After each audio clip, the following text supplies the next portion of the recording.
কিরে উচ্চ, কিসের জানি গল্প বলতে চাইলি তুই? আরে গল্প এক চ্যাংরা আমাদের ফ্রেন্ড সার্কেলের মধ্যে এক চ্যাংরা। আমার ইতিহাস নাকি? না না না, ওটা আরেক ইতিহাস আছে। ওর মনে করে এমনি লাইফে নেয়, ওর কামই হচ্ছে বার্তন ধোয়া, ঘর মোছা, আর পায়খানা ধোয়া, আর হচ্ছে হাড়ি বাতিল লিয়া।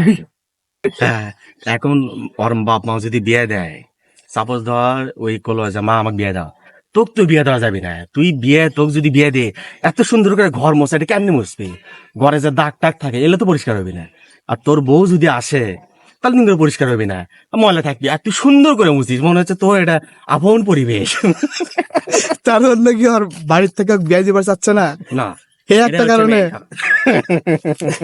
আচ্ছা, তে ওই চ্যাংড়াটা কি এখন ডাক দেওয়া যাবে? ওই একটা ডাক দিলে তো সব ইতিহাস ধ্বংস। মানে ওই চ্যাংড়াটা তাহলে এখন কাম কি, এখন কি কুটি যাবে? ওর কাম হচ্ছে এখন এক জায়গায় যাবি, মাঠ আছে, 4-5টা ছাগল নিবি, না 4-5 না 10-12টা ছাগল নিয়ে উঠে বসে থাকবি, বসে থাকবে আর ভূত এফএম শুনবি। আর ছাগলের দিক দিয়ে ঘাস টাস খাবি, আবার নতুন কেস, আবার ঠিক রাত 2টার সময় ঘর মুতাবি। কেন ছাগলের তো মুত লাগছে, আমার তো মুতা লাগবে। মুতে ওই এখন বাদ ঝাড় যাবি, বাদ ঝাড়ে যে এটা করে বিড়ি খাবি, বিড়ি খাওয়ার কাম শেষ।